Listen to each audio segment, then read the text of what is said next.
জামাতের ডাকে সারা দেশে 48 ঘন্টার হরতালে বগুড়ায় 7 ও রাজশাহীতে 6 জন নিহত, থানা ঘেরাও সেনা মোতায়েন। দেশের কোথাও সেনা মোতায়েন করা হয়নি এমন পরিস্থিতিও তৈরি হয়নি, সচিবালয়ে বললেন স্বরাষ্ট্রমন্ত্রী।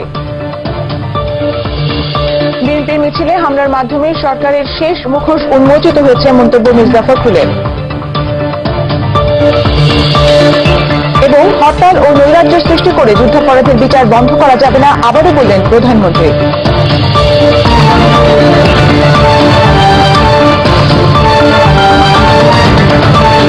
আসসালামু আলাইকুম, বার্তা সংবাদে স্বাগত জানাচ্ছি। আমি নাদিরা আশরাফ। শুনছিলেন প্রিভেইল মডেল টাউন শিরোনাম, এবারে বিস্তারিত। ও রাজশাহীতে পুলিশের গুলিতে 12 জন নিহত হয়েছে, গুলিবিদ্ধ হয়ে আহত হয়েছে আরো কয়েকশো। ঘটনার পর স্থানীয় পুলিশ ফাঁড়ি সহ বেশ কিছু সরকারি স্থাপনায় আগুন দিয়েছে বিক্ষুব্ধ জনতা। পরিস্থিতি নিয়ন্ত্রণে আনতে বগুড়ায় সেনা মোতায়েন ও অনির্দিষ্টকালের জন্য 144 ধারা জারি করা হয়েছে। বগুড়া থেকে এফ শাহজাহান ও রাজশাহী থেকে সাদিকুল ইসলাম স্বপনের রিপোর্ট, জানাচ্ছেন ইব্রাহিম খলিল।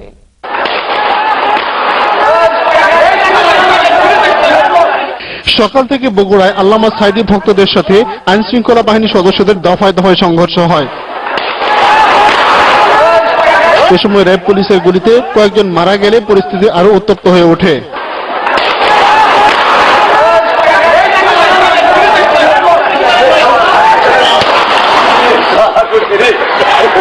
হতাহতের খবর চারদিকে ছড়িয়ে পড়লে নারী পুরুষ নির্বিশেষে মানুষ রাস্তায় নেমে আসে।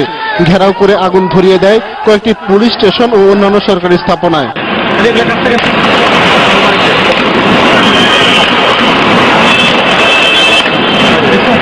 পরিস্থিতি আরো অবনতি হলে শহরে সেনাবাহিনী মোতায়েন করা হয়। বগুড়া শহর ও আশপাশের এলাকায় অনির্দিষ্টকালের জন্য জারি করা হয়েছে 144 ধারা। এদিকে রাজশাহীর গোদাঘাটিতে আইন শৃঙ্খলা বাহিনীর গুলিতে আরো 2 হরতাল সমর্থক নিহত হয়। গুলিবিদ্ধ হয়ে আহত হয় আরো কয়েকজন।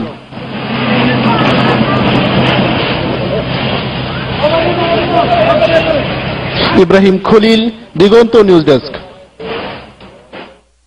দর্শক, এই মুহূর্তে বগুড়ার পরিস্থিতি জানতে আমরা কথা বলছি এফ শাহজাহানের সঙ্গে। শাহজাহান, নাদিরা শুনতে পাচ্ছি। শাহজাহান, বগুড়ার সবশেষ হরতাল পরিস্থিতি আমাদের জানান।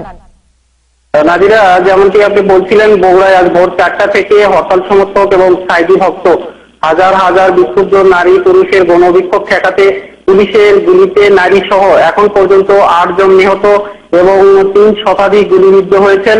এখন পর্যন্ত বগুড়ার 5টি থানা ঘেরাও করে রেখেছে হাজার হাজার নারী পুরুষ। 7টি পুলিশ ফাঁড়িতে অগ্নিসংযোগ এবং বিভিন্ন উপজেলায় আওয়ামী লীগের অফিস ভাঙচুর করেছে। বগুড়া রেলওয়ে স্টেশনে আগুন লাগিয়ে রেল লাইন উপরে ফেলেছে বিক্ষুব্ধরা। উদ্ভূত পরিস্থিতি সামাল দিতে সেনাবাহিনী মোতায়েন করা হয়েছে। বগুড়া এবং বগুড়া শহরের চারপাশের এলাকায় অনির্দিষ্টকালের জন্য 144 ধারা বহাল হয়েছে। বগুড়া জেলা প্রশাসক সারোয়ার মাহমুদ বিগত টেলিভিশনকে জানিয়েছেন, পরিস্থিতি স্বাভাবিক না হওয়া পর্যন্ত 144 ধারা বলবৎ থাকবে। আচ্ছা শাহজাহান, পরিস্থিতি নিয়ন্ত্রণে কি সেনা মোতায়েন করা হয়েছে? পরিস্থিতি নিয়ন্ত্রণে সেনা মোতায়েন করা হয়েছে। আক্রান্ত থানাগুলো রক্ষার জন্য প্রশাসনের পক্ষ থেকে আমাকে বলা হয়েছে যে কয়েকটি থানা আক্রান্ত হয়েছে, সেগুলো যাতে পরিস্থিতির অবনতি না হয় সেজন্য সেখানে সেনা মোতায়েন করা হয়েছে।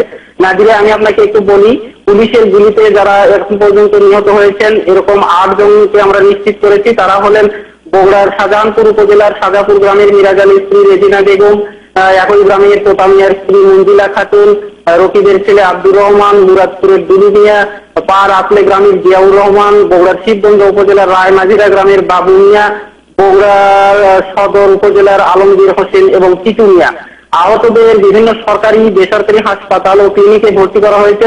আহতদের আত্মীয় স্বজনরা আমাদেরকে অভিযোগ করে বলেছেন, পুলিশ এসে আহতদের গ্রেফতার করে নিয়ে যাচ্ছে এবং গুলিবিদ্ধদের হাসপাতালে ভর্তি হতে দিচ্ছে না। আপনাকে ধন্যবাদ। ধন্যবাদ শাহজাহান। দর্শক, বগুড়া থেকে কথা বলছিলেন এফ শাহজাহান। এদিকে রাজধানীতে বিচ্ছিন্ন ককটেল বিস্ফোরণ, গাড়ি ভাঙচুর ও জ্বালা পোড়াওয়ের মধ্যে দিয়ে পালিত হচ্ছে 48 ঘন্টার হরতাল। সকাল থেকেই নগরীর বিভিন্ন এলাকায় মিছিল করেছে জামাত শিবির কর্মীরা। পরিস্থিতি নিয়ন্ত্রণে রাখতে পুলিশ বেশ কয়েক রাউন্ড টিয়ার শেল নিক্ষেপ করে। ঢাকার বিভিন্ন জায়গায় থাকা রিপোর্টারদের পাঠানো ফুটেজ নিয়ে মাজহার খন্দকারের রিপোর্ট।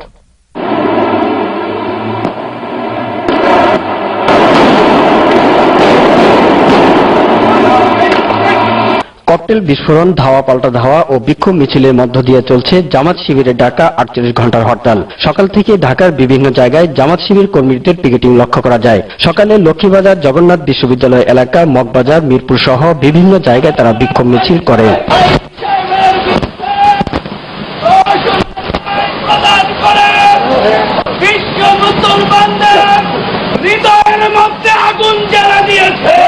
মিরপুরে জামাত শিবির কর্মীরা রাস্তা অবরোধ করে বিক্ষোভ করতে থাকলে পুলিশ ধাওয়া করে। এ সময় বেশ কয়েকটি ককটেলের বিস্ফোরণ ঘটে। এছাড়া মালিবাগ, খিলক্ষেত, রামপুরা ও যাত্রাবাড়িতে কয়েকটি মিছিল বের করে জামাত শিবির কর্মীরা। এ সময় তারা মাওলানা সাইদি সহ সকল শীর্ষ নেতার মুক্তি দাবি করেন।